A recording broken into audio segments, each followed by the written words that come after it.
Legends, myth, and folklore have been around since the beginning of time. Tales of demons, lost souls, curses, psychopaths, and much more fill planet Earth's long past. Here in the United States of America, terrifying and unexplainable stories within small towns and communities have passed through the generations by word of mouth. Many of these tales go back hundreds of years and reflect a dark, sinister past. Horrifying encounters, unexplained disappearances, and strange apparitions have come and gone without answers. Answers we may never understand. From haunted cemeteries to vanishing hitchhikers, cursed land to murder sites. Come along with us carefully as we travel and venture into the legends of the locals.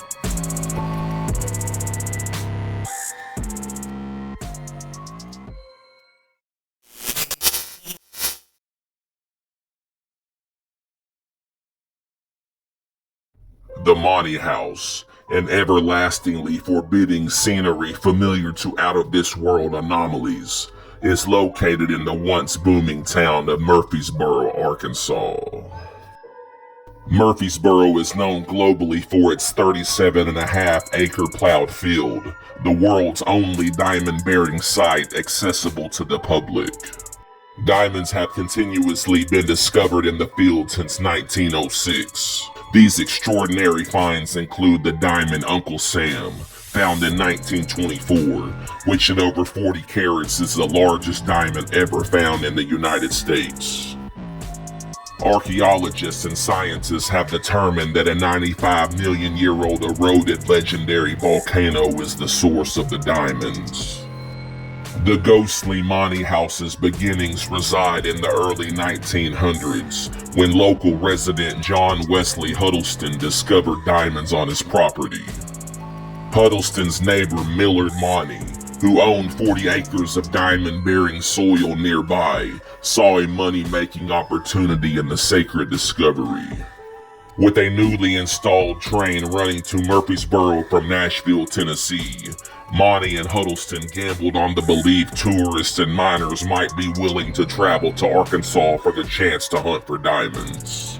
MAUNEY and his sons cleared their field, plowing it to help bring diamonds to the surface. They charged visitors 50 cents for the chance to sift through the dirt, with the promise visitors could keep anything they found.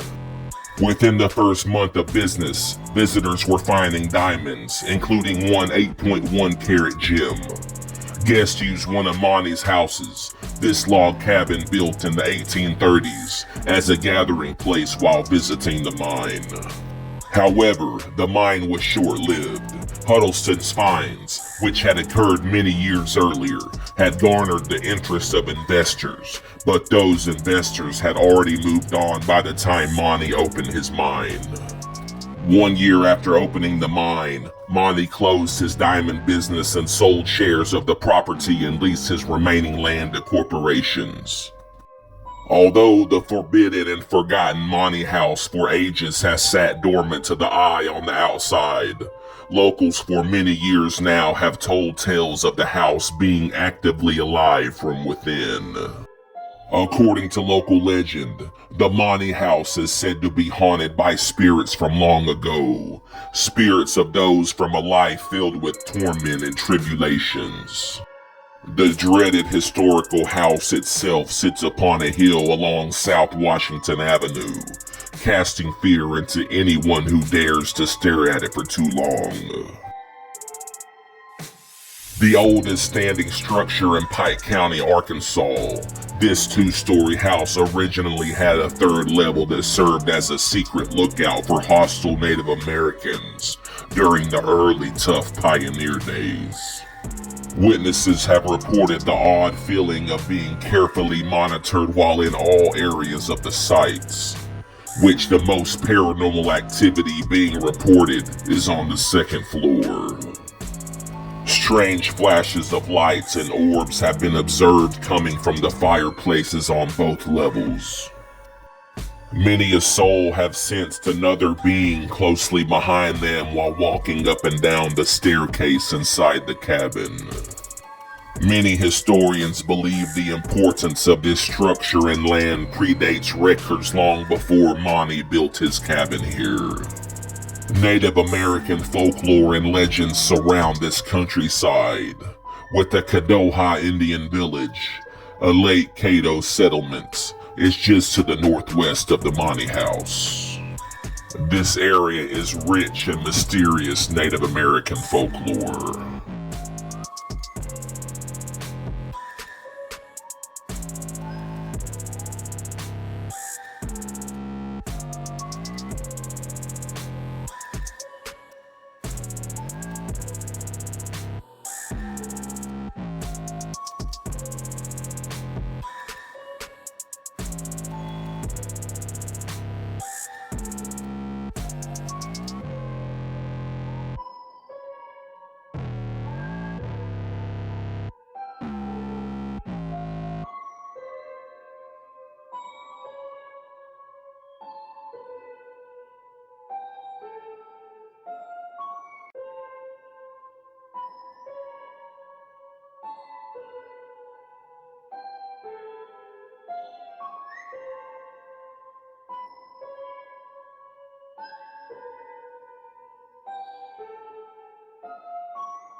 Strange disappearing apparitions have been reported by passerbyers to be seen through the windows, and perplexing ghost images have appeared in pictures at the location.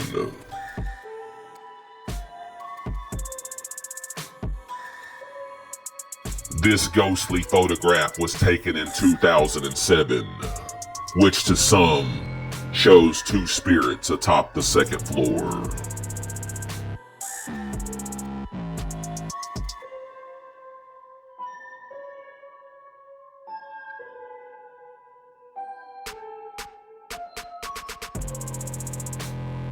Do you have what it takes to be a daring eyewitness and enter into the ghostly realm of the MAUNEY house?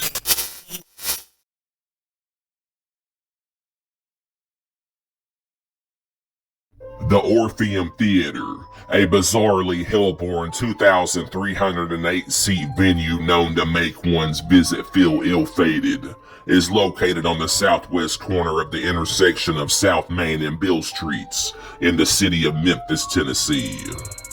The location, originally known as the Grand Opera House, opened its doors in 1890. Vaudeville was the main source of entertainment at the time, featuring singers, musicians, and magicians. The Grand Opera House became part of the Orpheum circuit in 1907, and the theater became known as the Orpheum. The old Orpheum was successful for almost 2 decades, until a devastating fire in 1923 burnt the entire theater to the ground. On November 19, 1928, the new Orpheum Theater opened on the original site of the Grand Opera House, where it still stands to this day. For over the past century, a variety of strange and unexplained incidents at the Orpheum have convinced many locals and visitors who have been associated with the theater that the place is a true source of ghostly activity. According to local legend, there are reported to be at least 7 known daunting spirits that eternally roam this location.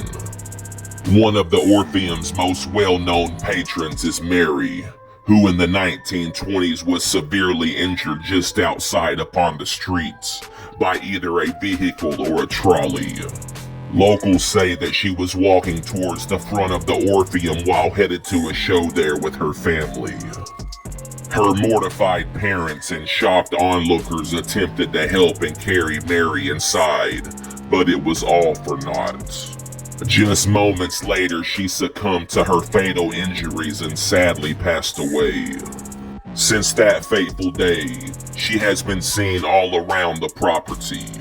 Mary has consistently been described by witnesses to have braided brown hair and a white dress. Countless times over the past years, performers have noticed a little girl in what looks like a school uniform, sitting in a side box on the mezzanine. Her blank stare and unnatural appearance have disturbed those who have seen her, even long after leaving the location. Historians, paranormal experts, and staff have claimed to be aware of as many as 6 other spirits inhabiting the Orpheum, including a male, known to some as David, who was waiting to escort Mary to the other side. Since Mary refuses to leave the beautiful old theater, however, he cannot leave either and is therefore spending eternity in the theater with her. Other phantoms include an unhappy spirit, who often refers to themselves as Eleanor, in the foyer of the balcony. If you go up there alone, you may hear her weeping.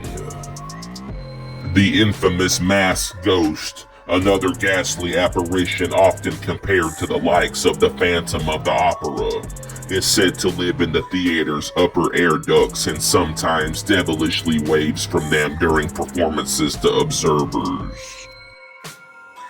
Performers have offered the most frequent descriptions of the cast of ghosts that linger here. Stories abound about flickering lights, tools being thrown around, and doors swinging open and shutting very loudly. Constant tapping on one's shoulders by something unseen is known to creep out many here.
The following photograph is said to be proof of the lingering, existing apparition of the deceased Mary.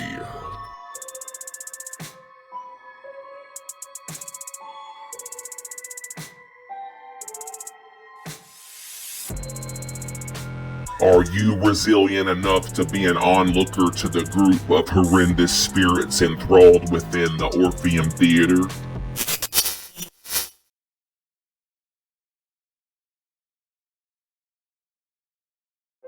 The Sage House, a menacing and disturbing mansion that echoes a ghoulish sanctuary, is located in the town of Terre, Haute, Indiana. 3 families lived in the uncanny home, built in 1868, before the city of Terre Haute transformed the location into the Vigo County Historical Museum from 1958 to 2019. The structure was originally constructed for local businessman William H. Sage. After Sage's wife died, the house was sold to local auctioneer Henry Robinson in 1876. The Robinsons moved from the home following Henry's death in 1902. His wife died 2 years later, and their family settled the estate. Meatpacking businessman Clemens Nagel then purchased the mansion in 1905. 52 years later, after Clemens took his last breath, Nagel's widow sold the mansion to the Historical Society, with whom the puzzling house remained with until 2019.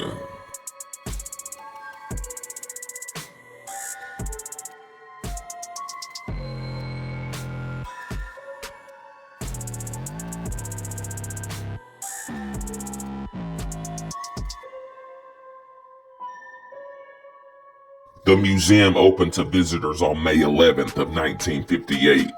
Since that initial day of the opening, anyone who entered the house were not only blown away by the interior design of the location, but also the house's ability to unstring one's mind deep into terrorizing dismay.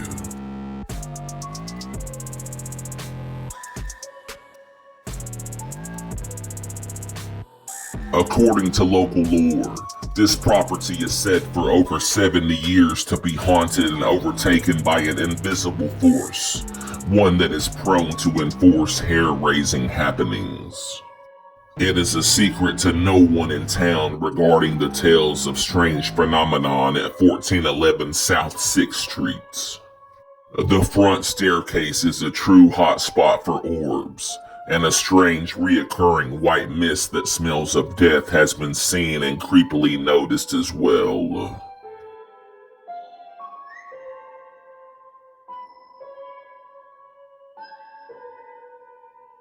The museum itself told of many stories of hauntings in the town.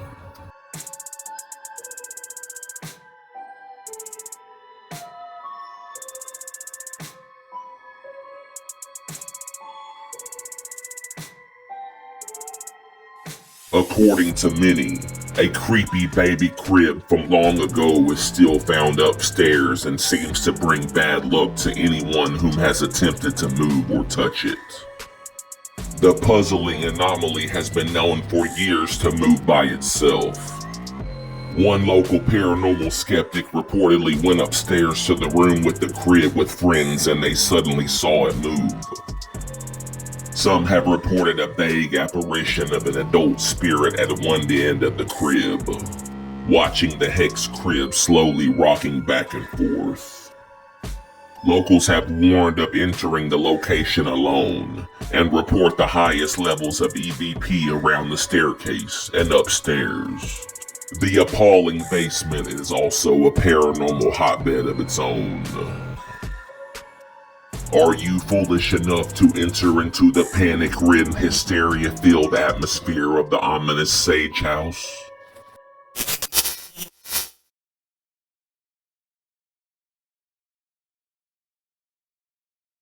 The Springfield Des Arc Bridge, an unfriendly and severely inhospitable structure, is found along Beaver Fork Lake in the town of Greenbrier, Arkansas. This feared landmark is the oldest bridge in Arkansas, although it has been moved from its original location, which was northeast of where it rests now, in the town of Springfield, Arkansas. The original bridge at this location was erected in 1874 across the North Cadron Creek on Springfield Des Arc Road. The location soon became a thriving port for steamboat traffic on the White River. Before the bridge was built, local C.A. Simmons operated a ferry at the river crossing, charging 5 cents for a pedestrian, 15 cents for a person on horseback, or 75 cents for a 2-horse spring carriage. The original bridge, built and transported from Iola, Kansas, soon was in force in July of 1874. The bridge and startling location have been home to disastrous times in years past, which includes deaths on or around the bridge due to extreme floodwaters and water submerging. Local newspapers on May 25, 1882, Reported flooding on Cadron Creek at the Iron Bridge was more than a mile wide and deep enough to sweep over the floor of the bridge. The old, decrepit bridge was used until 1991, when another bridge was put in place nearby. Though not used since that day, the bridge still had a knack for being discussed of by curious locals for other reasons. Reasons more related to the ever-surrounding supernatural world. According to local legend, this bridge is said to be haunted by a ghostly visitor from another dimension, a spirit whom transcends from the depths of the paranormal. The undetectable and frightening ghosts soon become strikingly detected when EVP readings, EMF meters, and ghost boxes are around. Rumors of occult practices upon the bridge after it went out of use have been reported for many years now, and paranormal experts have theorized that a demon may have been conjured here without those responsible truly understanding what they had done.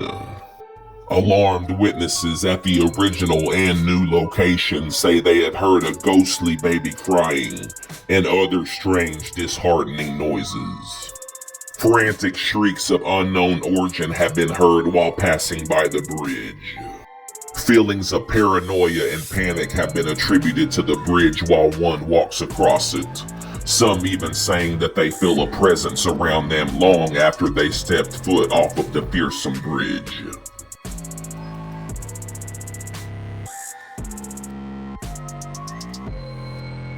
What spirit or presence is still haunting this structure, and from what time period?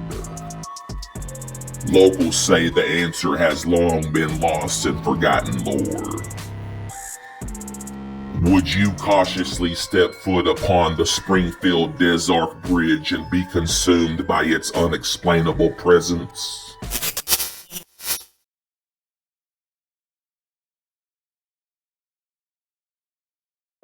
Pope's Tavern, a perplexingly legendary location known to be jolting and discomforting, is located within the city of Florence, Alabama.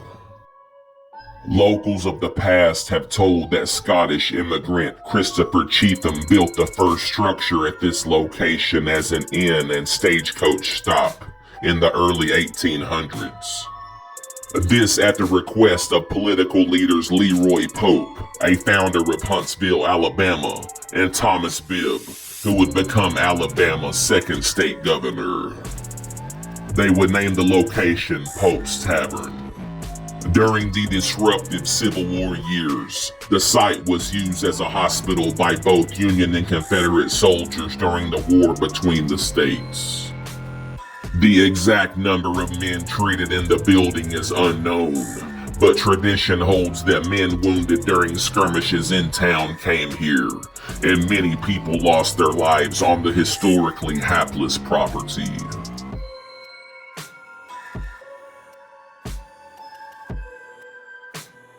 During the war, there was a livery stable on the site. Several Yankees took refuge in it. To smoke them out, the Confederates threw lighted pine knot torches onto the shingle roof of the building and set the stable on fire. Thus, that is the reason why archaeological evidence suggests that there was a fire on the property at some point in the building's treacherous history. After rebuilding, the site served as an inn, a private residence, and since the 1960s, a museum owned by the city of Florence. The museum contains personal relics upon personal relics of memorabilia and artifacts from the war. So many personal belongings of people whom lost their lives while fighting for their country. Locals believe these artifacts and the drastic times of war at this site have forever casted a supernatural encasement over the property. According to local lore, Pope's Tavern is haunted by many chilling spirits from long ago. Spirits of soldiers whom passed away here, and also soldiers who were somehow still attached to their personal belongings. With so many people and so many emotions that this building has withheld, it seems as if the aura of Pope's Tavern is still enticed by the troubled times of the Civil War. Staff and visitors have reported the apparitions of various amputees in the main bedroom, which served as a former ward.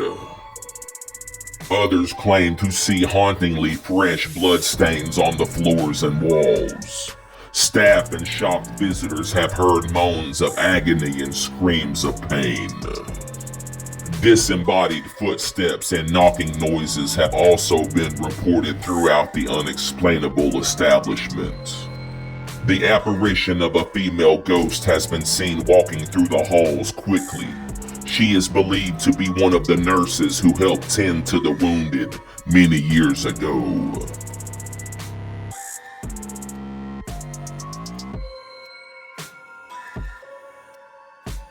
The disappearing specter of a severely wounded Confederate soldier with his head wrapped in bandages and missing 2 limbs has eternally clung onto the premises also, being encountered countless times by helpless onlookers.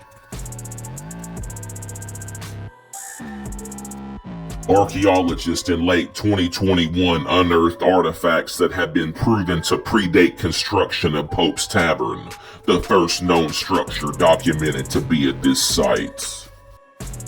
Thus shows that there is much more history here than initially meets the human eye.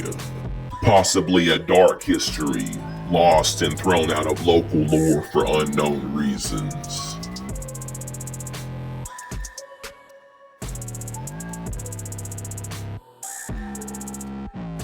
Would you walk through the doors of the poltergeist infiltrated and intensely baffling Pope's Tavern?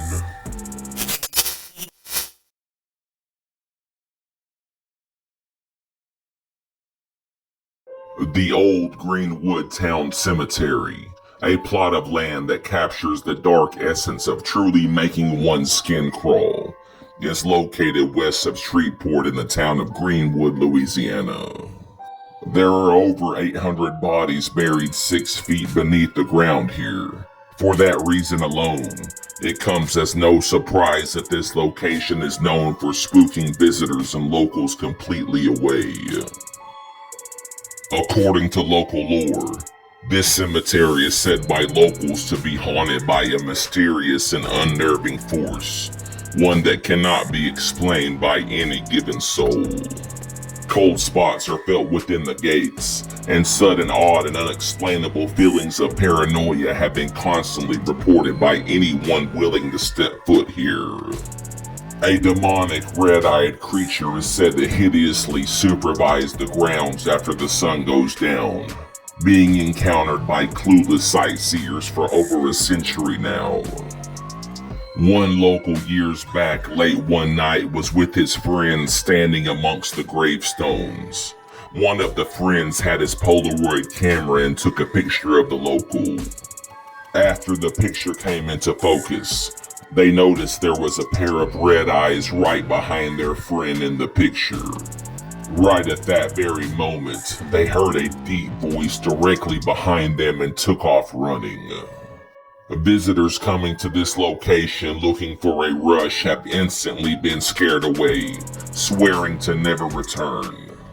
It has been said that the trees within the cemetery often appear to have an alarming life of their own, seeming to come to life and move in an abnormal and unsettling manner. The following photograph was taken years back of a tombstone in the old Greenwood Cemetery.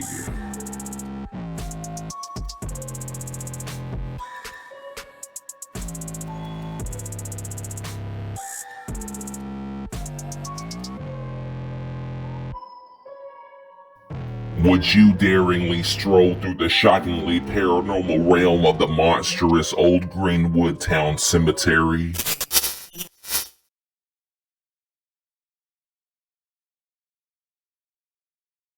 The JAILER'S Inn Bed and Breakfast, an astoundingly grim and wicked bit of property, is found within the historic town of Bardstown, Kentucky.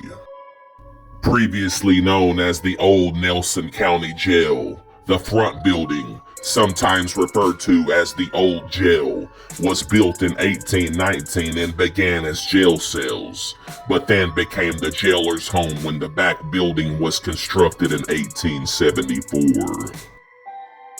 The upstairs of the jail has 30-inch thick walls and once contained 2 cells and an upstairs dungeon to house the most dangerous and uncontrollable prisoners.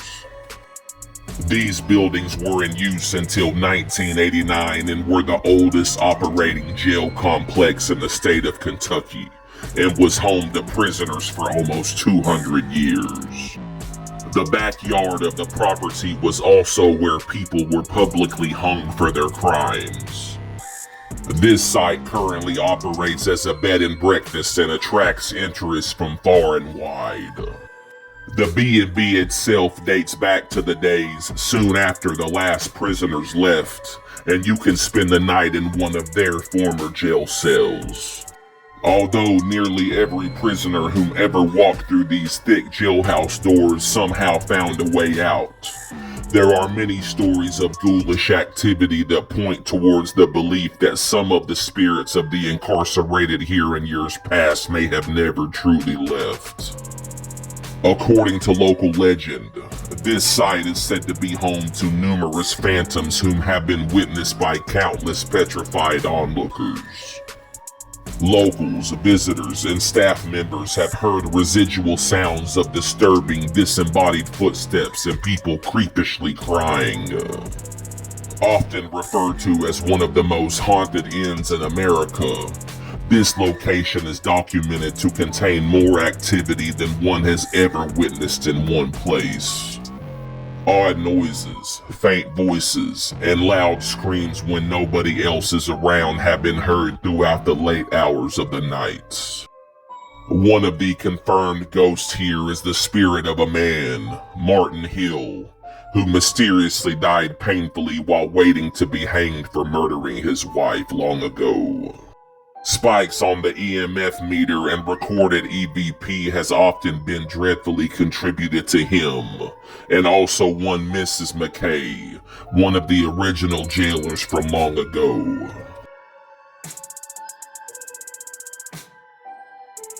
Orbs have been known to appear in pictures afterwards in all areas of the property.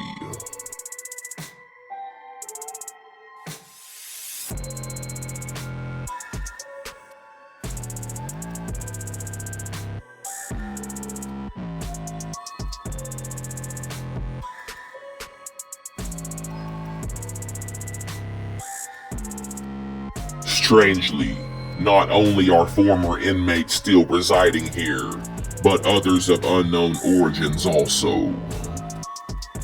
Witnesses have reported seeing what appears to be a little girl in an orange dress running through the hallways.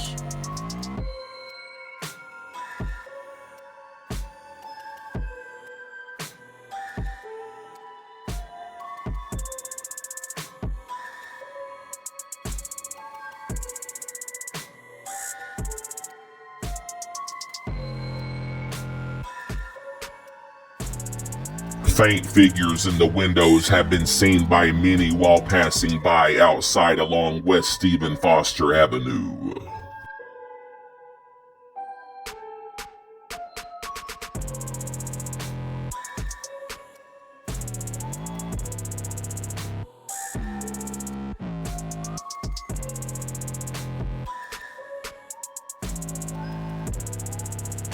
The troubling sound of a cell door closing during visitors' stays have made for long and frightful sleepless nights for most.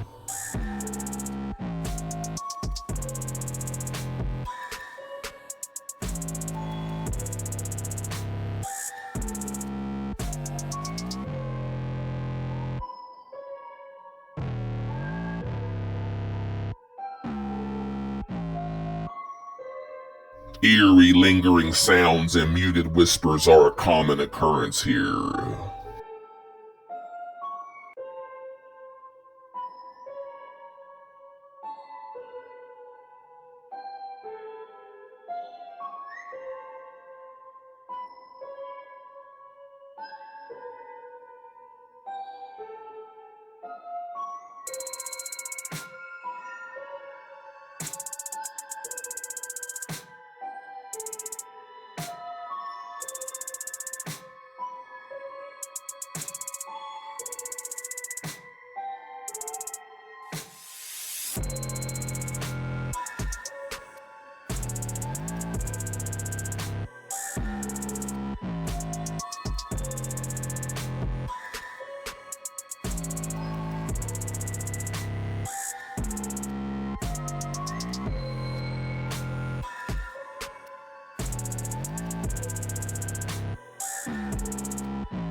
Are you yourself courageous enough to last one sickly intense night at the infamous JAILER'S Inn?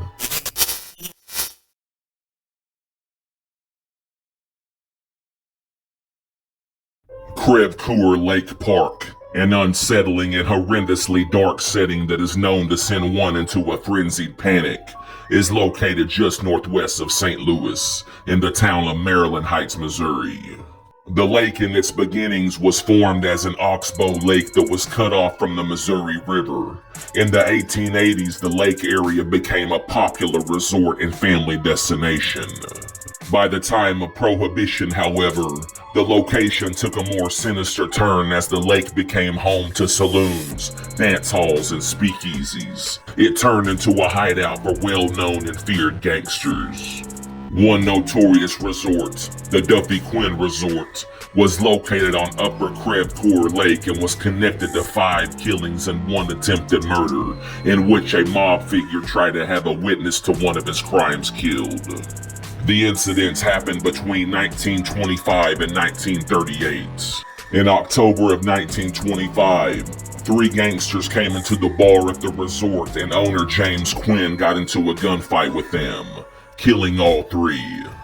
The owner later claimed that the 3 gangsters were simply trying to rob the bar, so he shot them. 10 months later, co-owner James Duffy was working the bar with his cousin, Malcolm McDonald. They tried to kick out 2 drunk men and were both shot. The suspects, which included a pastor's son, escaped on a rowboat. They were later caught after a porter tipped off police. In 1938, Louis Lee Baker was left for dead on the resort grounds. He had witnessed the bombing of a business in St. Louis City, and because of this, notorious gangster Izzy Londay tried to have him killed. Baker was shot multiple times, including in the head, and was left on the grounds of the resorts. Baker somehow survived, walked several miles for help, and later testified against Londay, who was eventually sent to prison. The resort eventually closed and part of it became known as the CREVE Hotel, which burned down in 1966. Although the lake was well known for troubling occurrences in previous years, locals say that the most mysteriously creepish moments of this area stem from a legendary Native American tale of the supernatural. According to local lore, this site is haunted by the spirit of a woman who roams this area, a heartbroken woman torn by a tragic event. Many tell of a legend from centuries ago about the beautiful daughter of a local Native American chief who married a prominent warrior. When her beloved warrior died on a hunting trip, the heartbroken woman sadly realized she would never see her husband again in real life, so she tragically jumped from the waterfalls here on site and died instantly atop the rocks below. To this very day, this exact location is marked by a sign posted by the fearful lake. Her ghost is said to be heard crying, and her spookish apparition has been seen on full moon nights by many alarmed witnesses. It is told that often the ghost recreates her death by jumping off the waterfall, then disappears after falling below. Incidentally, CREVE is French for broken hearts. Paranormal skeptics and non-skeptics have both reported the odd feeling of being strangely watched while on or around the lake when no one else is around. People swimming in the haunted lake have reported seeing disappearing faces within the water, and many swimmers who have made it out alive have told of being violently pulled underwater by an unseen force. Park goers for a century now have routinely told of seeing a shadowy figure on those very bluffs. Still others tell of hearing a woman sobbing as they explore the park. Could it be the heartbroken woman, still awaiting the return of her love? The highest EVP of the area has been documented to be around the waterfalls on a full moon night, which was where the Native American daughter took her last breath on Earth. One recent report of the apparition says that while 3 men were hiking at night on the property, They claimed to see a woman walking in front of them, standing still and quietly crying. When one of the men, who was of Native American descent, went to approach her, the woman grasped and hugged him, then strangely began speaking to him in her native tongue. Since he could not understand her, he just shook his head. She ran off crying when he did not converse with her. The three startled men, now intrigued, followed her, where she ran and jumped off the cliff. The three men were terrified, explaining that they stood in shock because the woman disappeared in midair. Locals and paranormal experts alike both send warnings against going to the lake alone at night. Would you bravely visit the heartbroken and unearthly Native American entity that eternally resides at CREVE Lake Park?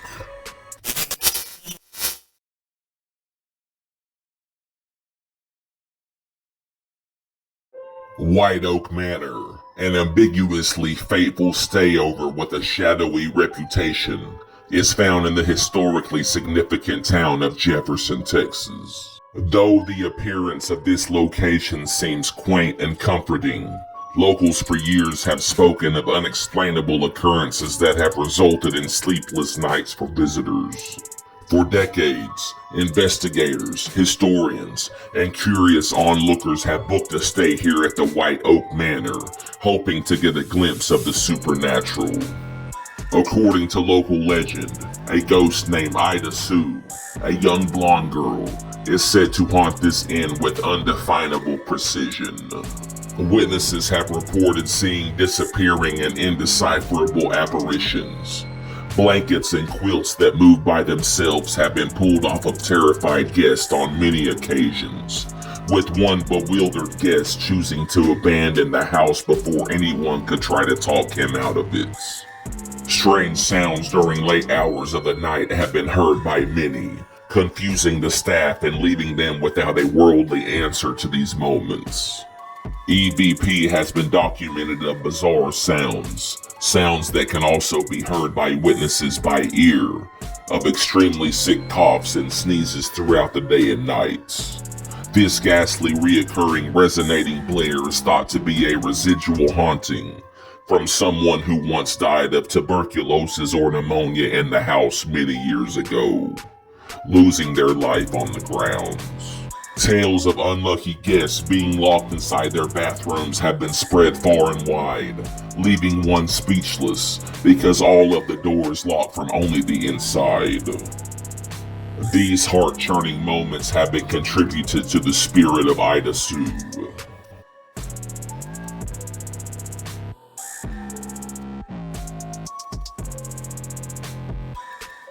Ghostly horse carriages have also been heard passing by along East Benner Street outside of the manor, unseen to the naked eye.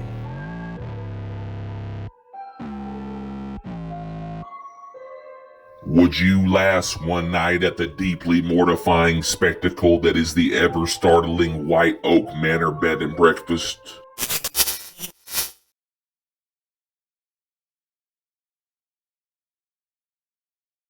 The Old State House, a historically frightful landmark that is home to a forever lingering poltergeist, is located near the banks of the Arkansas River in the city of Little Rock, Arkansas. Previously known as the Arkansas State House, this property is one of the oldest surviving state capitol buildings in all of the United States. Construction of the entire building occurred between 1833 and 1842. The Arkansas General Assembly moved into the building while construction was ongoing, but it didn't take long for sinister-like darkness to overtake the location. On December 4th, 1837, at about 1 p.m., in the first ever session of the General Assembly together, the only recorded violent death at the Old State House occurred as the result of an argument and impromptu knife fight that left State Representative Mark Joseph Anthony of Randolph County dead at the hands of Speaker of the House Colonel John Wilson of Clark County. A fatally wounded Joseph Anthony took his last breath on earth on the blood-soaked floor of the second floor's 1836 House of Representatives chamber on that fateful day. The suspect, John Wilson, was subsequently expelled and tried for murder, being found not guilty. On the day of the trial, Wilson's lawyer, Chester Ashley, successfully argued that Wilson could not get a fair trial in Pulaski County. The venue was changed, making this the first murder trial to be held in Saline County. During the Civil War, Union troops overtook this location on September 10, 1863, and occupied the building for the rest of the war. During this time, the building was used as a hospital and many lives were lost within the walls. In 1872, Elisha Baxter was declared the 10th governor of Arkansas after a disputed election. His opponent, Joseph Brooks, declared that he had been cheated out of the win.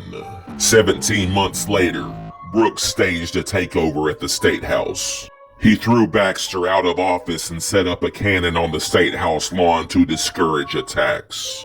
The legendary cannon still resides here on site in the front lawn.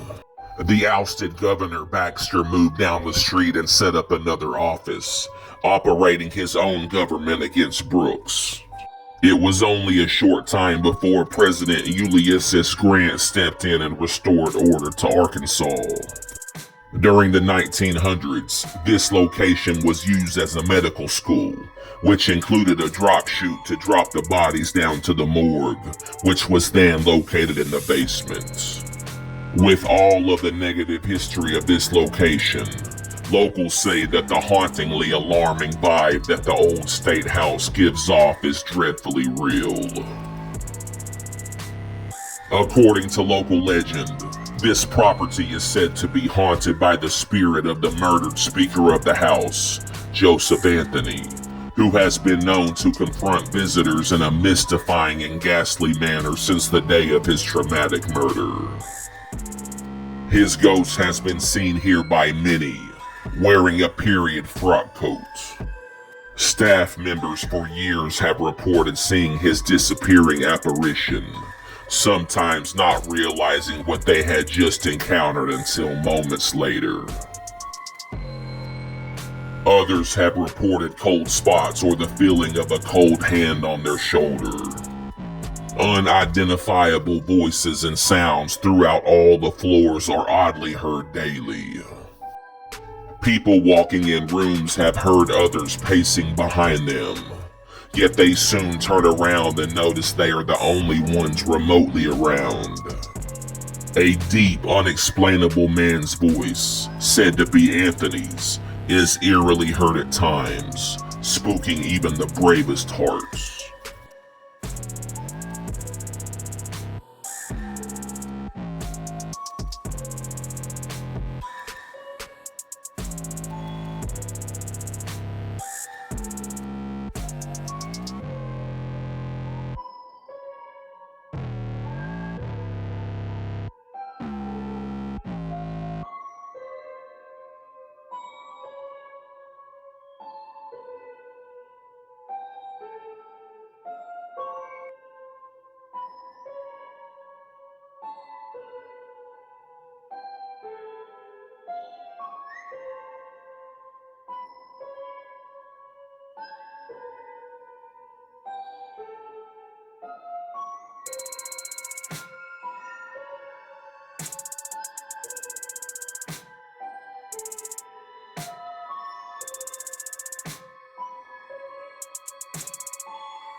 This map was provided by a unanimous staff member of the old State House, showing exactly where the most paranormal activity occurs. Local and paranormal experts agree that this location is a true ghostly hotspot, and the haunting sensation is and always will be spookishly alive and well. Can you yourself withstand a face-to-face encounter with the lingering specter of the murder victim Joseph Anthony?